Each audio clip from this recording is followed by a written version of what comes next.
வாழ்க வையகம், வாழ்க வளமுடன். அனைவருக்கும் வணக்கம்.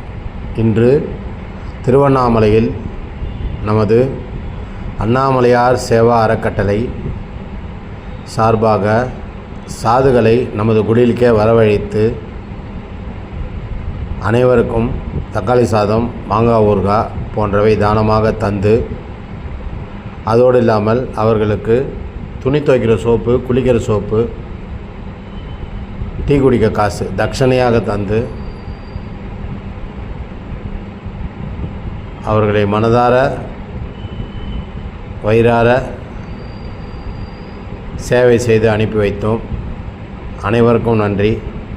இதை பார்க்குற ஒவ்வொரு நபரும் உங்களுக்குள்ளேயும் அன்பு, தயவு, கருணை இருந்தால் தயவு செய்து உங்களால் முடிந்த உதவியை இந்த அன்னதான சேவைக்கு செய்யலாம் என்று உங்களை பணிவோடு கேட்டுக்கொள்கிறது அண்ணாமலையார் சேவா அறக்கட்டளை. இந்த காணொலியிலேயே நம்பர் தரேன். உங்கள் பிறந்த நாள், உங்களுடைய குழந்தைகளின் பிறந்த நாள், உங்களுடைய திருமண நாள் போன்றவற்றிற்கு நீங்களே நேரடியாக வந்திருந்து இந்த அன்னதான சேவையில் பங்கு பெற்று நீங்களும் சாதுகளுக்கு உங்கள் கைகளாலேயே அன்னதானம் செய்யலாம் என்று இந்த பதிவின் மூலம் தெரிவித்துக் கொள்கிறேன். நன்றி.